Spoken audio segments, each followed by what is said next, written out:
Hello, my name's Patrice Lawrence, and I've been asked to talk to you.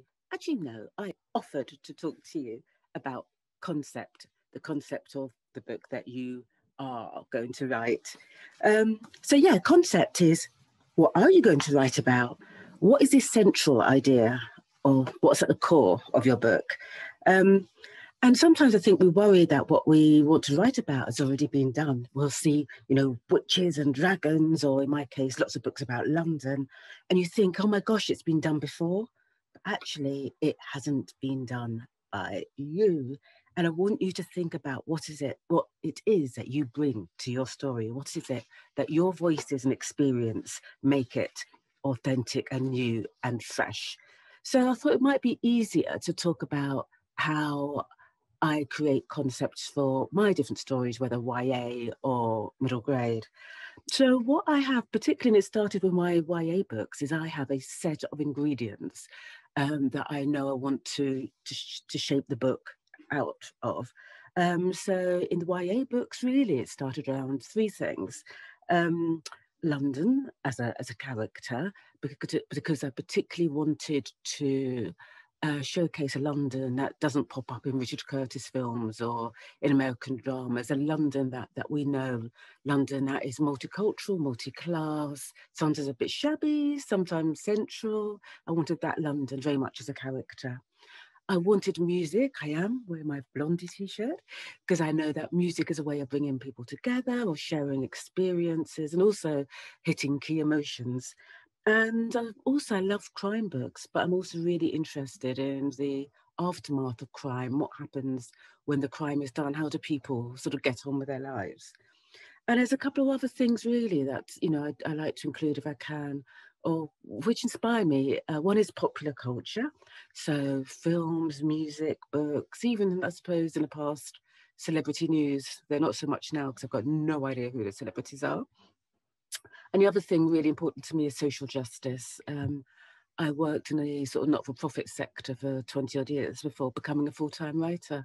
So I, issues around discrimination and injustice, and also just voices that don't get heard or get heard in the wrong way are incredibly important to me. So I'll give you a very quick run through of not all, but just some of my books to show how I incorporated those stories, those elements into my book. So I think that we start with Indigo Donut. So looking at the elements, I've got to look at them because I can never remember anything. London, very much about London. Indigo is a young person who's been in a care system. She's never stayed in the same place anywhere. Bailey's a real Londoner, so it's a real chance to explore different elements of London. Music, they bond through Blondie, though he's also a bit of a Led Zeppelin boy as well. The aftermath of a crime is what has happened really to her parents in the past. Um, Popular culture, yes, music. And then the celebrity news, actually, that's one of the issues that was at the core of this, and which helped me develop the concept. There were two things. I was thinking about the colour indigo as a rainbow colour.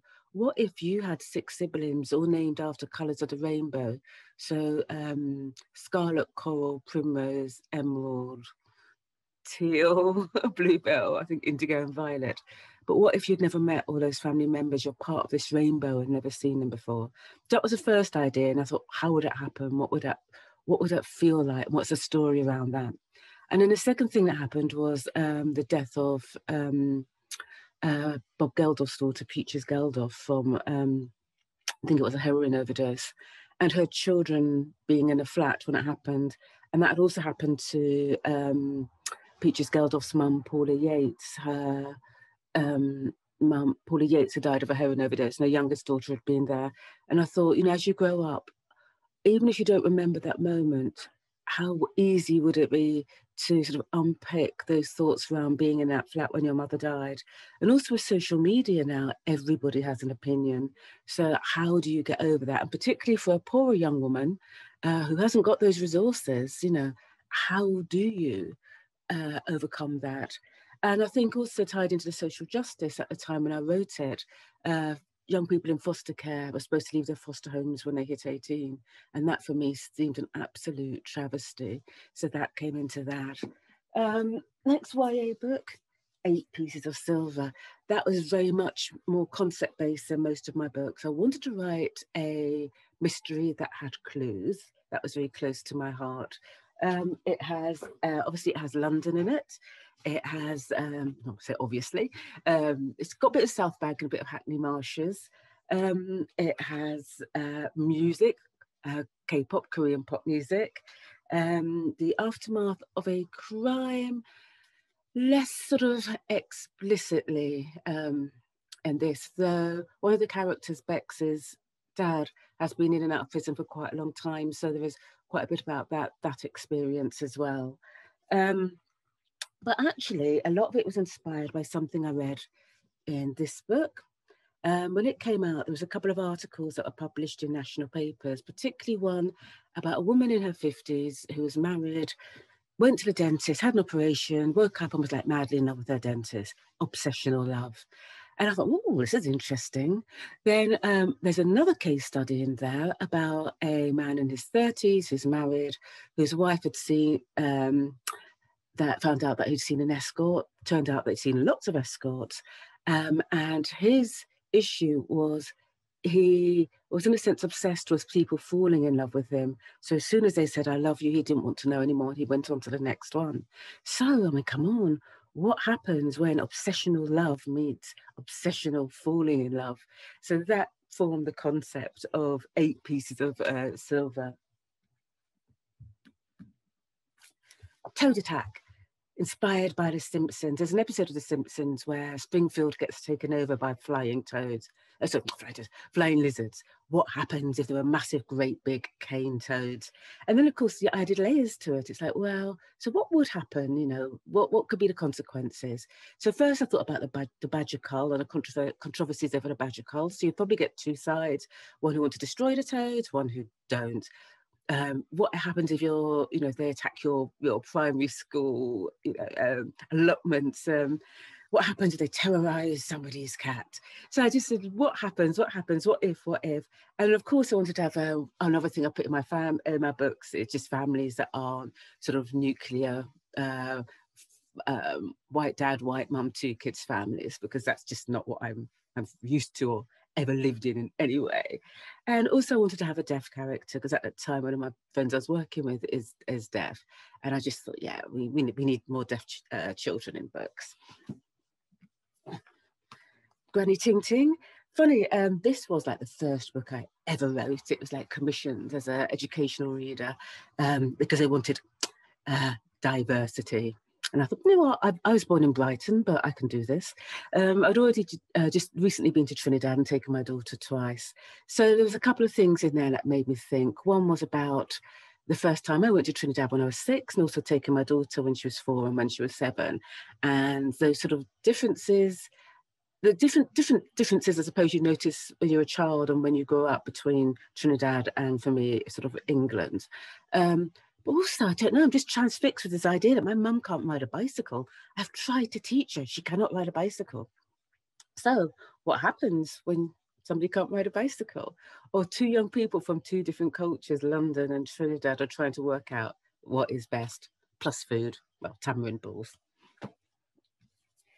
Now, return to Wonderland. It was we're invited to write a story that's inspired by Alice in Wonderland, taking one of the characters and giving them a bit of a backstory. And this is one of those moments when I just realised how well my daughter knows me, because she said, Mum, you're going to do like the flamingos, aren't you? And I was like, actually, I'm going to do the hedgehogs. So I'm really into like the underhog. So how do you get to be one of the hedgehogs that gets used as a sort of croquet ball in the sort of Queen of Hearts game? So that was kind of the heart of the story. And what if you had a feud with the flamingos? Could I get some popular culture in?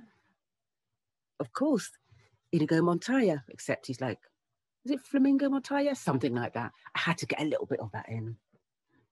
And then finally, another short story, because also with short stories, you need to, I think, have a more fine, a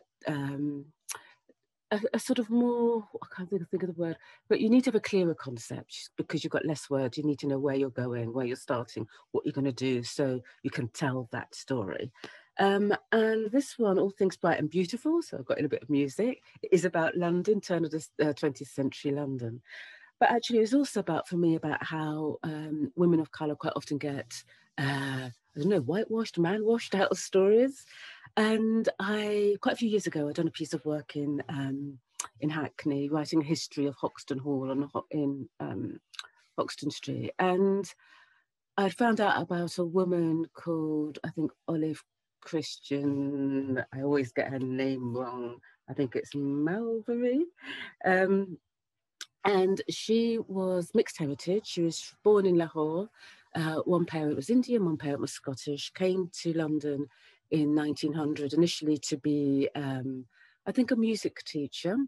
But she was completely appalled by the poverty she saw, particularly of women. So she became one of the first investigative journalists, well, I think the first, particularly the first female.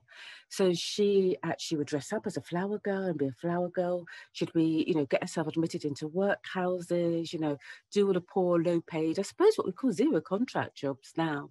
She married quite well, and with the muscle that money, set up like 2 homeless refuges for women as well. Who knew? You learn about the suffragettes around that time, but not about these other women. So I really wanted to write a story that was centered, kind of highlighted her, but not about her, because I wanted to write children as main characters. So again, I brought all those elements together and had 2 sisters living in a really, really poor area in Whitechapel in London, who are about to be evicted, about to be homeless, and hear the song all Things Bright and Beautiful, and eventually find this woman who supports them. I hope that is helpful, and just good luck with your story. Bye.